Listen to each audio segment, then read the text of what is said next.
ప్రియ యేసుక్రీస్తు యొక్క నామంలో మీ అందరికీ శుభములు. హల్లెలూయా హల్లెలూయా హల్లెలూయా. ఈ రోజు కోసం ఏర్పాటు చేసిన వాక్య భాగము आज के मनन चिंतन के लिए जो पाठ चुना गया है मत्तई राసిన सुवार्ता मत्तई उसका 8वां अध्याय 23 నుంచి 27 दाका 23 से लेकर 27. आइए हम पहले वचन को पढ़े. पहले दो वचन. ఆయన దోణి ఎక్కినప్పుడు ఆయన శిష్యులు ఆయన వెంట వెళ్ళిరి. అతను సముద్రము మీద తుఫాను లేచినందున ఆ దోణి అలల చేత కప్పబడెను. यहाँ पर इस तरह लिखा है, यीशु मसीह नाव के ऊपर चढ़े, उसके शिष्य भी यीशु मसीह के साथ नाव पर चढ़े और कुछ देर के बाद अचानक एक तूफान वहां पर आ गया और उस नाव को डुबाने लगा. यीशु मसीह भी है और यीशु मसीह के साथ उसके शिष्य भी है. శిష్యులు కూడా ఉన్నారు. అక్కడ ఏమొచ్చిందండి? తుఫాను, అలలు అక్కడ రేచింది. ఉట్ గయా, तूफान उठ गया.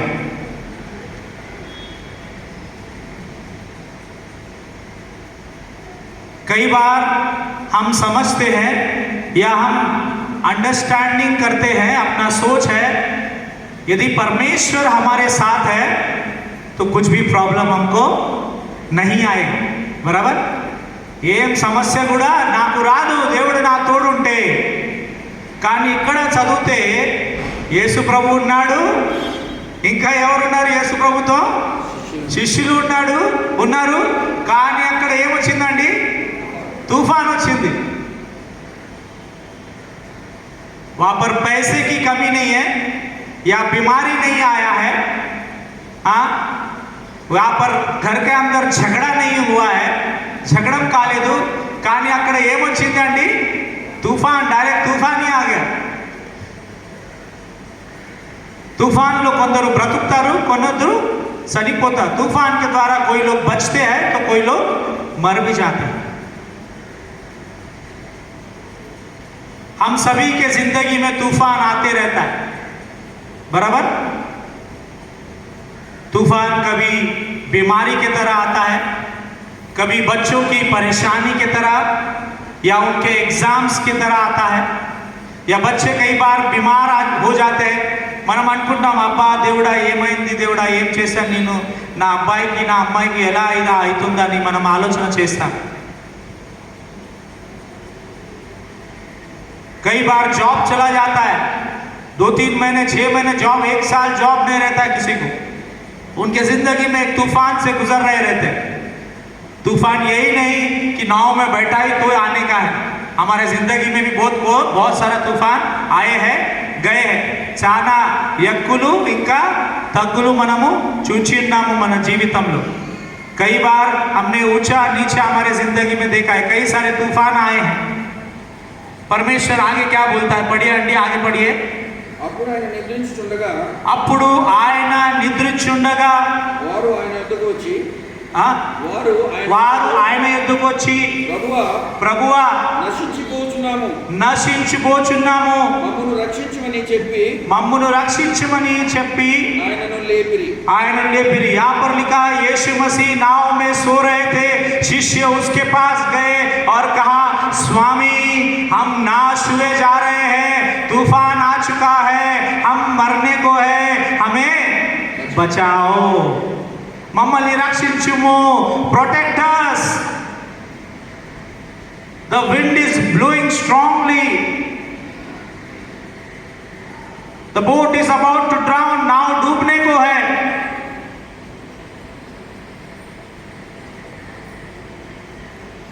और कई अगर हम मार्क में 4 अध्याय या लूक में पढ़ेंगे, यहाँ पर इस तरह भी लिखा है, परमेश्वर तकिया के नीचे तकिया लेकर सो रहा था.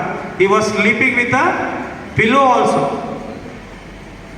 हमको तकिया के बिना क्या नहीं आता अंडी? नहीं आता है ना किसी को. कोई ऐसा रहता है, तकिया लेकुंटेने नाकु इष्टम अय्या ऐसा बोलते.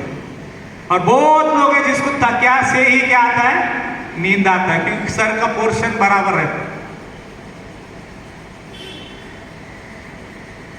हम कई बार ने हमेशा खाना खाने के बाद ही सोते हैं, तो सर का पोजीशन थोड़ा सा ऊपर रहना है ताकि जो खाया अंदर गए। खाने के बाद तुरंत सोया, सीधा सोया समझो विदाउट तकिया का, तो खाना वापस ऊपर आएगा गले की तरफ। तकिया लेके परमेश्वर आराम से सो रहा था। वहां पर शिष्य गए और कहा, स्वामी हम नाश हुए जा रहे हैं, हम मरने को है, आपको चिंता नहीं है कि हमारे बारे में? శిష్యులు వాళ్ళకు చెప్తున్నారు।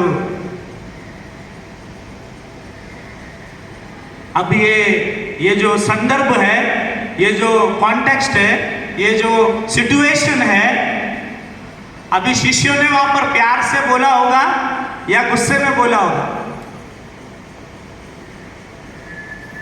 कैसा बोला होगा?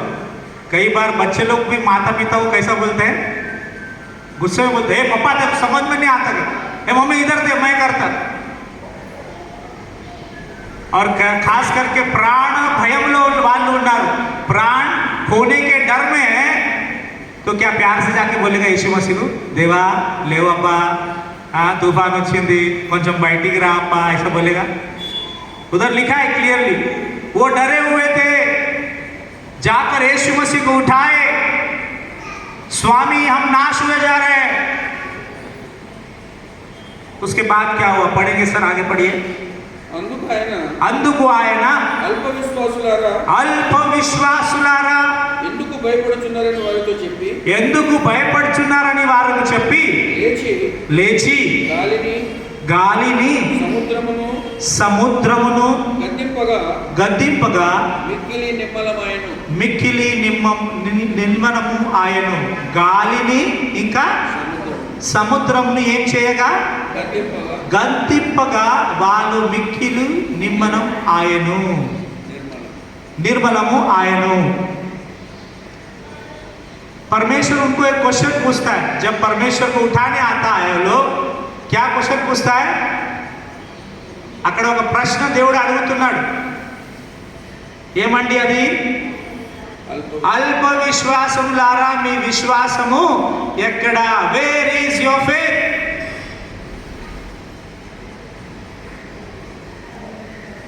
हमारा विश्वास पे परमेश्वर क्वेश्चन उठा रहा है, क्योंकि मैंने स्टार्टिंग में बोला यीशु मसीह जिस नाव में है उसी नाव में क्या आया है?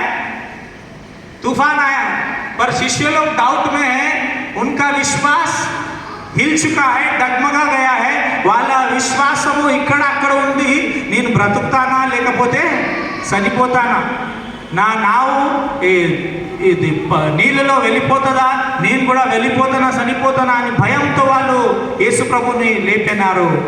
కానీ యేసు ప్రభుకు ఆ విశ్వాసం ఉంది, యేసు ప్రభుకు ఆ కాన్ఫిడెన్స్ ఉంది, నేను అందరినీ రక్షిస్తాను। హల్లెలూయా।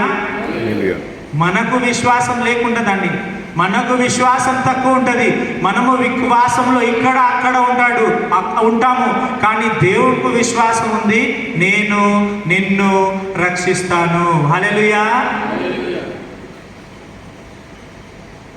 और उसने जैसे ही तुरंत उठने के बाद उसने दो चीज को चिल्लाया, మొదటి ఎవరిని? గాలిని, రెండో समुद्रमनी। एक हवे को और दूसरा समुद्र में आया हुआ तूफान को उसने डांटा और वे शांत हो गए, लिखा गया। देयर वॉज अ ग्रेट काम, एकदम शांत हो गए। आज हम चर्च में बैठे थोड़ा शांत लग रहा है, बराबर? ये अगर अपन वीकेंड में आएगा ना, सॉरी मंडे ट्यूसडे आएगा, यहाँ से बोस पीपी पुप करके गाड़ी का आवाज जाते रहे, क्योंकि ये गेटवे ऑफ इंडिया बहुत लोग आते हैं, बहुत लोग जाते भी। आज संडे छुट्टी करके ट्रैवलिंग का बस भी कम है, लोग भी अपन को ज्यादा दिखना चाहिए पर इधर कम है। देखो आ गया थोड़ी देर में ऑन का आवाज। देयर वॉज अ ग्रेट काम इन दैट सी, समुद्र शांत हो गया करके लिखा है। लास्ट वचन में लिखा है 27, चलो नंडी। ఆ మనుషులు ఆశ్చర్యపడి ఆ మనుషులు ఆశ్చర్యపడి ఈయన ఎట్టివాడో ఈయన ఎట్టివాడో ఈయనకు గాలియు సముద్రమును లోబడుచున్నవని చెప్పాను. ఈయన ఎలాంటి వారో గాలి ఇంకా సముద్రం కూడా ఈయనకు లోబడుచున్నారు.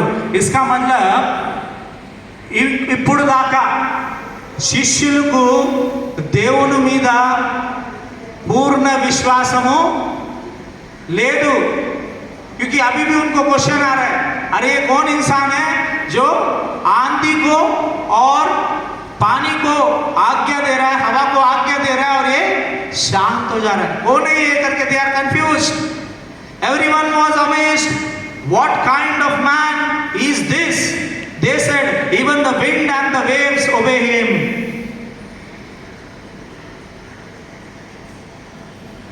यहाँ पर मेरे को एक अंडरस्टैंडिंग हुआ. ఇది చదివిన తర్వాత ఎవరెవరు మాట విన్నారండి అక్కడ? గాలి ఇంకా గట్టిగా చెప్పండి. మొదటి ఎవరు? గాలి. రెండవది సముద్రం.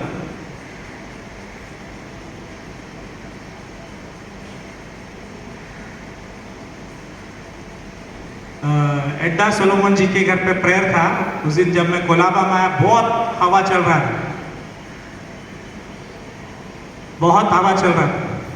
ऐसे लगा अगर मैं पतला रहेगा तो मैं भी उड़ जाएगा करके मेरे को लगा ऐसा.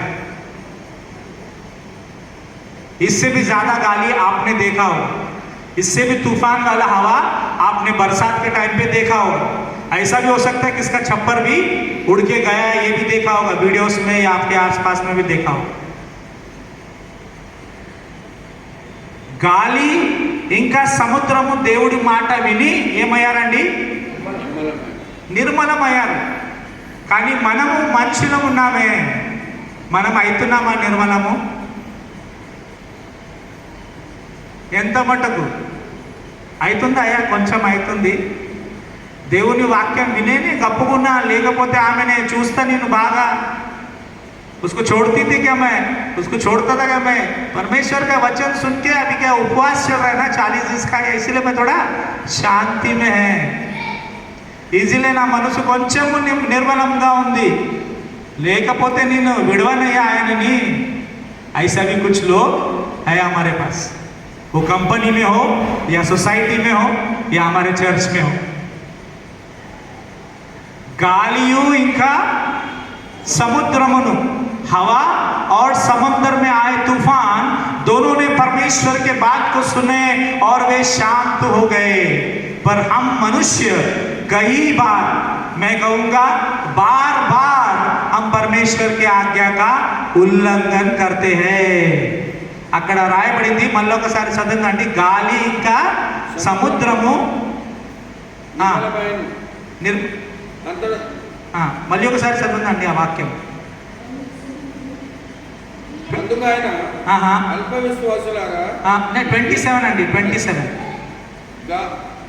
సముద్రం లేచి గాలిని సముద్రమును గద్దింపగా మిక్కిలి నిర్మలము ఆయను. In English I read, everyone was amazed. What kind of man is this? They said, even the wind and the waves obey him. English లో ఈ వర్డ్ ఉంది obey, తెలుగులో ఆజ్ఞలను గైకొనడము. టు obey, आज्ञा का पालन करना. हवा और तूफान, हवा और आंधी परमेश्वर के आज्ञा का पालन कर रहे हैं. पर हम मनुष्य जो पवित्र शास्त्र बाइबल को पढ़ रहे हैं, हम मनुष्य जो परमेश्वर के कहानी को सुन रहे हैं, हम मनुष्य जो परमेश्वर के प्रेम के बारे में जान रहे हैं, हम मनुष्य जो उपवास रख के प्रार्थना कर रहे हैं, जो जानते हैं परमेश्वर ने सूली पर अपने आप को बलिदान किया मेरे पापों के लिए और आपके पापों के लिए, हम कितना परमेश्वर की आज्ञा पर चल रहे हैं, ये सोचने की आवश्यकता है. गया संडे मैंने क्या प्रीचिंग किया था, किसी को याद है? जेनेसिस से किया था. कौन सा दिन का? क्रिएशन पे పశువులు जंतुओं अड़वी जंतुओं దేవుడు చేశారు। मैंने लास्ट संडे प्रीच किया था, परमेश्वर ने पक्षियों को बनाया, हाँ जीव जंतुओं को बनाया, और जंगल में जो जानवर रहते हैं उनको बनाया। और थोड़ा और आगे हम जेनेसिस में जब 7वां अध्याय में आते हैं, जेनेसिस चैप्टर 7 में आते हैं, तो परमेश्वर एक तूफान भेजता है। एक ఎంత దినాలు వర్షం పడుతుంది అక్కడ, 40 days 40 దినాలు ఉపవాసం అక్కడ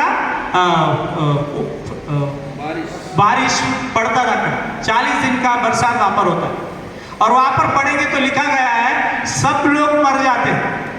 इस धरती पर जितने भी पशु थे, पक्षी थे, वो जो भी पापी लोग थे, सब लोग उस 40 दिन के बरसात में डूब के मर जाते हैं। वही लोग जिंदा रहते हैं जो नाव के अंदर रहते हैं, नोआ का परिवार और उसके साथ जो भी जानवर वो ले गया वो जिंदा रहते हैं।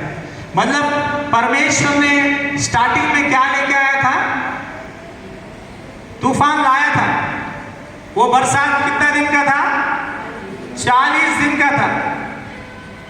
उसके बाद परमेश्वर जब इस जगत में आया, उसके शिष्यों के साथ रहा, वो भी नाव में ट्रैवल किया, तभी भी क्या आया आंटी, तभी भी तूफान आया। मतलब स्टार्टिंग में भी तूफान था, परमेश्वर आया तभी भी तूफान है, और आज भी हम तूफान को देख रहे हैं।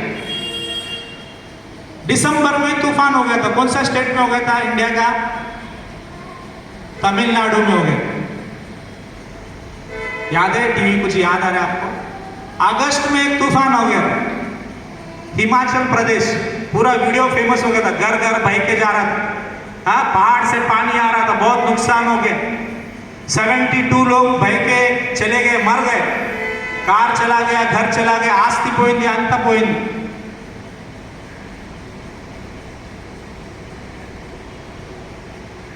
ఇది 40 దినాల ఉపవాసంలో तूफान के साथ और एक वर्ड मैं ऐड करना चाहूंगा। पढ़िए मेरे साथ मत्ती राసిన సువార్త, मैथ्यू चैप्टर 27, मैथ्यू चैप्टर 27 27 बराबर 27 वर्सेस 50 50वां वचन से पढ़िए। యేసు మరలా బిగ్గరగా కేక వేసి, యేసు మరలా బిగ్గరగా కేక వేసి ప్రాణము విడిచెను। అప్పుడు దేవాలయము తెర పైనుండి కింది దాకా రెండుగా చినిగెను, భూమి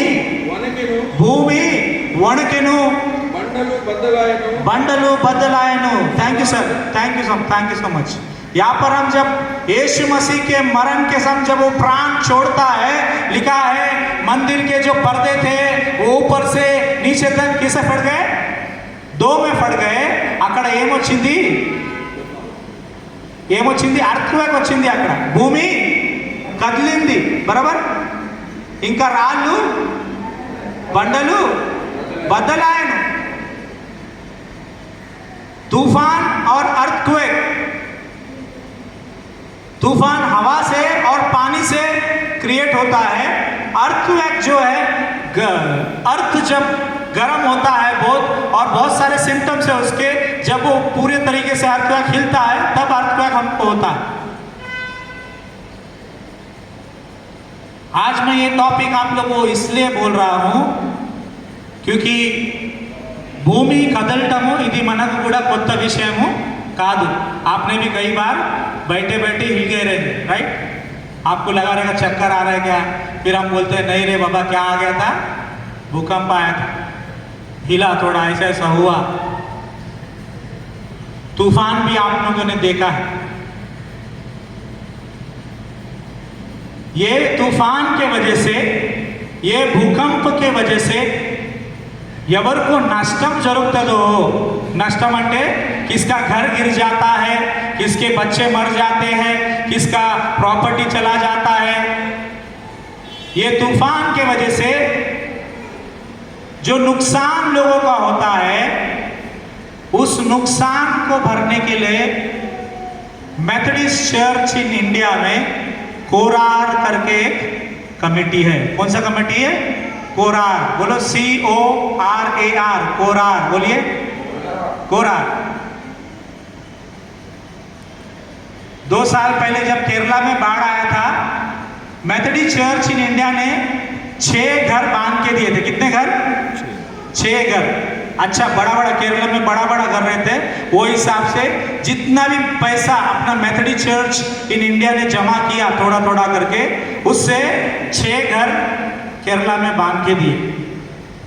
अभी जो मणिपुर में जो तकलीफ हुआ है, लोगों को मारा गया है, चर्च को तोड़ा गया है, लोगों को जला दिया गया है, मर्डर किया गया है, उस जगह पर भी मेथोडिस्ट चर्च घर बांध के दे रहा है। అక్కడ కూడా మన మెథడిస్ట్ చర్చ్ ఉంది మణిపూర్లో. అక్కడ నుంచి డిస్ట్రిక్ట్ సూపరింటెండెంట్ లెటర్ రాశారు మాకు మద్దతు కావాలని. అదే లెటర్ మన అంత मेथोडिस्ट चर्च इन इंडिया लो, वही लेटर पूरे मेथोडिस्ट चर्च इन इंडिया में सबको सर्कुलेट किया गया। और आज कोरार संडे में हर मेथोडिस्ट चर्च में जो ऑफरिंग लिया जाता है वो कोरार कमेटी को मदद के लिए दिया जाता है। ऐसा सब चर्च का ऑफरिंग जमा होके वो लोग मणिपुर में हो या केरला में हो या हिमाचल प्रदेश में हो या इंडिया के किसी भी पार्ट में हो, लोगों का मदद करते हैं। वाल हिंदू गानी हिंदू हो, मुसलमान हो, जैन हो, बुद्ध हो, सिख हो, कोई भी धर्म के हो, उनके घर को वो लोग बांध के देते हैं। इदी మన మెథడిస్ట్ చర్చ్ చేస్తున్న సేవ। अब जो तूफान आता है, कई बार वो परमेश्वर ही लाता है हमारी जिंदगी में कुछ अच्छा करने के लिए, आपको और मुझे बचाने के लिए। इसलिए मैंने बाइबल में पढ़ाया, स्टार्टिंग में कितना दिन से आया तूफान? 40 दिन 40 रात बरसात कंटिन्यू गिरते रहा, सब लोग मर गए। यीशु मसीह धरती से स्वर्ग छोड़कर धरती पर आया, नाव में बैठा था, उधर भी क्या आया? तूफान आया, पर उसने कंट्रोल किया। और ऐसा नहीं है कि यीशु मसीह जी उठने के बाद तूफान आना बंद हो गया। अभी भी क्या आ रहा है? तूफान आ रहा है, अभी भी अर्थक्वेक आ रहा है। लास्ट ईयर का न्यूज़ है, केनिया देश सुना है ना आपने? कंट्री केनिया, उधर भूकंप आके इतना जो जमीन है ना अलग अलग हो चुका है, ऐसा पूरा खड्डा आ चुका है जमीन में, बहुत किलोमीटर्स तक खड्डा आ गया। तो आगे को उनको बोला गया है कि केन्या का और 2 टुकड़ा हो सकता है, एक टुकड़ा में पानी अंदर प्रवेश कर सकता है और ये धरती का जो टुकड़ा है वो उस तरफ जा सकता है।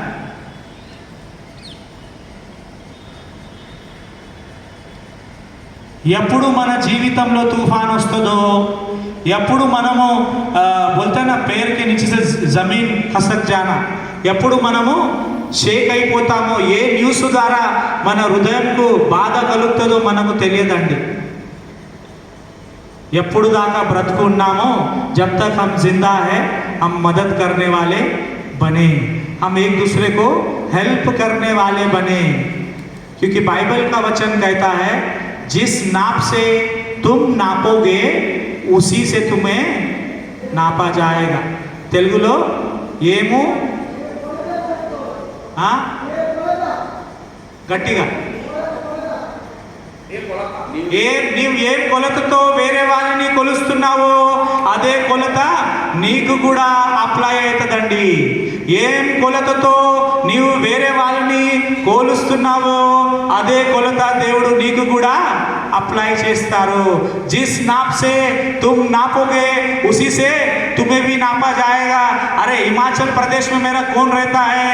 अरे मणिपुर में मेरा कौन रहता है? अरे केरला में मेरा कौन रहता है?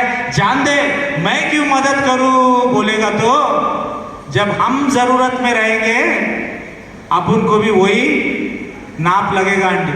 అదే కొలత నాకు కూడా వస్తుంది, మీకు కూడా వస్తుంది। ఈరోజు కోరార్ సండే అండి, CORAR. It's a committee which works for the welfare of the society. ప్రత్యేకంగా ఎప్పుడు ఫ్లడ్ వస్తుందో, ఎప్పుడు అర్త్క్వేక్ వస్తుందో, లేకపోతే ఏ దేశంలో జగడం నడుస్తుందో, లేకపోతే మణిపూర్ లాంటి విషయంలో కానీ ఎక్కడైనా కానీ కోరార్ కమిటీ అంత చర్చ్ నుంచి కొంచెం కొంచెం ఆఫరింగ్ తీసుకొని వాళ్ళకు బట్టలు కానీ తినడానికి వస్తువు కానీ తగు విధానం వాళ్ళు సహాయం చేస్తారు. అక్కడ स्कूल जो भी स्कूल थे वहाँ पर बहुत सारे स्कूल को तोड़ा गया. बच्चे लोगों को क्या नहीं मिल रहा है? एजुकेशन नहीं मिल रहा है. अपना इधर का बच्चे लोग अच्छा एग्जाम लिख के आ रहे हैं अभी, पर उधर के स्कूल अभी तक बने नहीं. अभी तक कॉलेज इंफ्रास्ट्रक्चर वापस खड़ा नहीं हुआ. उसके लिए आज हम दुआ करेंगे. దాని గురించి మనం ప్రార్థన చేసుకుందాం. ఈ రోజు మనం చదువుకున్న వాక్యము మత్తయి రాసిన సువార్త उसका 8वां अध्याय जब हम देखते हैं यीशु मसीह अपने शिष्यों के साथ नाव में जा रहा था, वहां पर एक तूफान आ गया. शिष्य जाकर यीशु मसीह को उठाए, स्वामी हम नाश हो जाते, हमें बचाइए. అప్పుడు దేవుడు వచ్చి రెండు చీజ్లని ఆజ్ఞ ఇచ్చాడు. మొదటిది ఎవరిని? గాలిని. రెండోది సముద్రము. ఈరోజు దేవుడు ఆజ్ఞ ఇస్తున్నాడు. మన జీవితంలో వస్తున్న చెడ్డ గాలి, మన జీవితంలో వస్తున్న తుఫానులు, మన జీవితంలో వస్తున్న బాధలు ఆయన ఆజ్ఞ ఇస్తున్నారు. వాళ్ళని అందరం ఏమవ్వాలండి? నిర్మలము अव्वाली.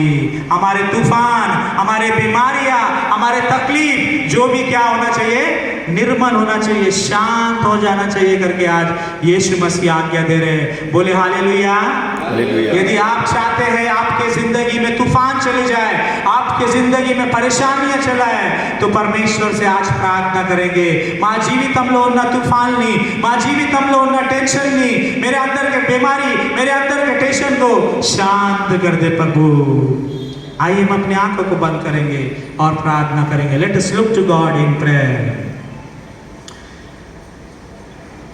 ప్రేమగల తండ్రి, దయగల నాయన, ప్యారే పితా परमेश्वर, మీరు ఇచ్చిన వాక్యం గురించి మీకు వందనం చెల్లిస్తున్నాం. आपने जो वचन हमारे बीच में बांटा इसलिए धन्यवाद.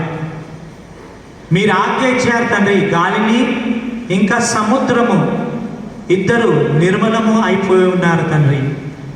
మా జీవితంలో కూడా వస్తున్న చెడ్డ గాలిని, తుఫానులను, టెన్షన్ను మీరు నిర్మలం చేస్తారని నమ్ముచున్నాం.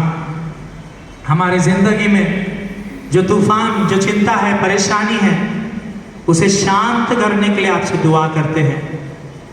और एक बात जो हमने सीखी है पिता, हवा और तूफान दोनों ने आपके बातों का, आज्ञा का पालन किया. हम इंसान को बुद्धि दे, शक्ति दे कि हम भी आपके आज्ञा के अनुसार चलने वाले हो सके. మమ్మల్ని బుద్ధి జ్ఞానము దయచేయము తండ్రి. మీ ఆజ్ఞ అనుసారముగా నడుచుకున్నట్లు ఆశీర్వాదం మాపై కుమరించండి.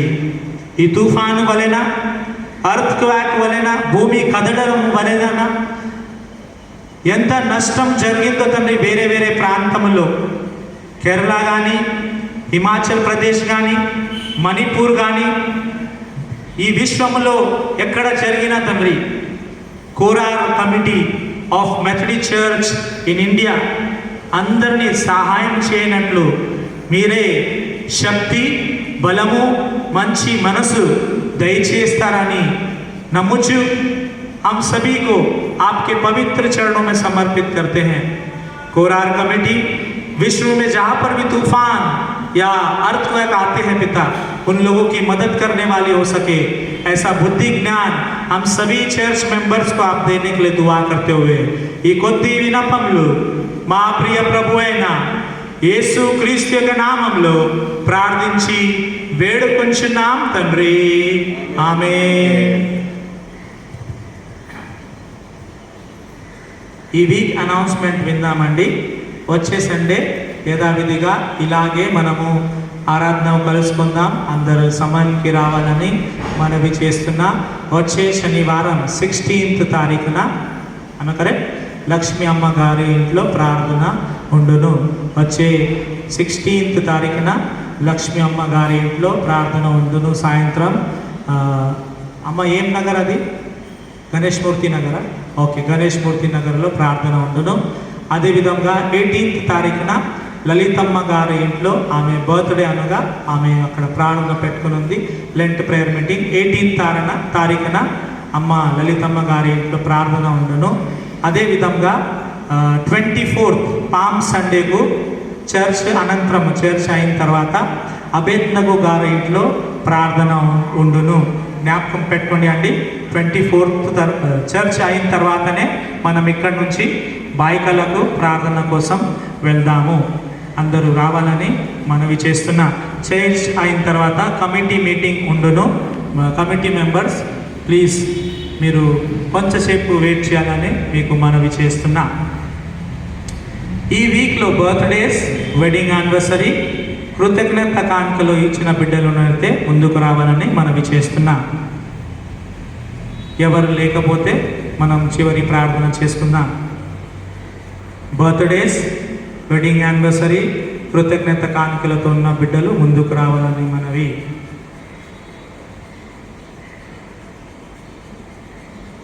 ఎవరు లేకపోతే మనము అందరం లేచి నిలబడి చివరి పాట పాడుతుండగా దేవునికి కానుకలు సమర్పిస్తాం.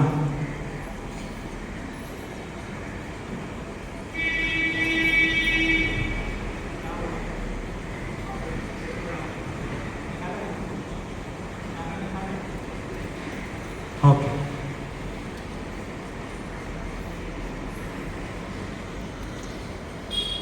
हम सब मेहरबानी से खड़े हो जाएंगे, अपने भेंट को परमेश्वर की ओर अर्पण करेंगे.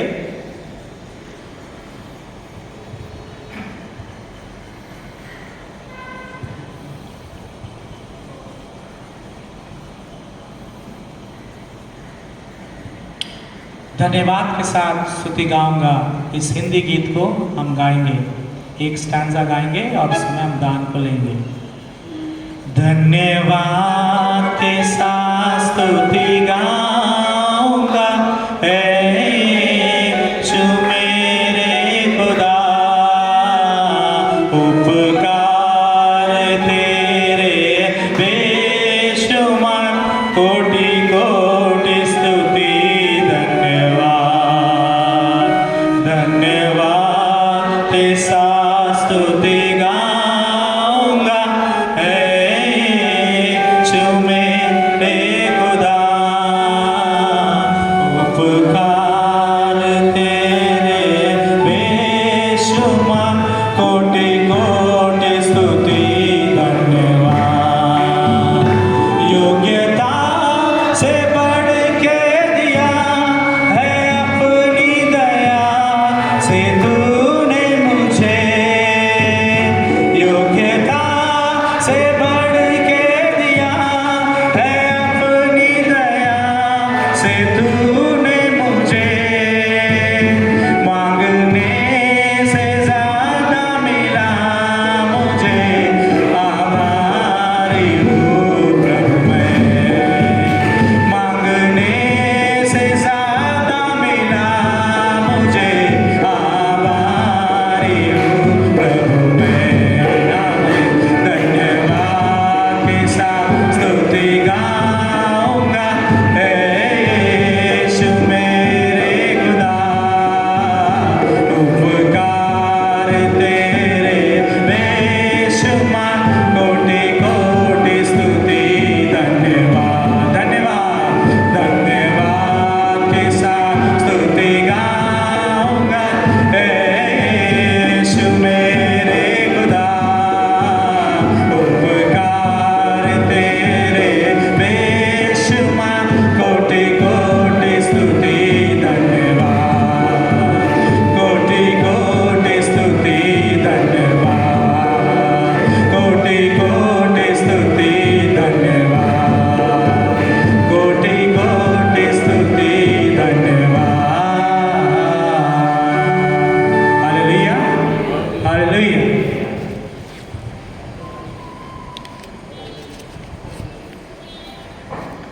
अंतिम प्रार्थना को हम करेंगे, उसके बाद प्रभु की प्रार्थना और आशीष वचन को ग्रहण करेंगे. प्रभु నేర్పిన ప్రార్థన ఆశీర్వాదం.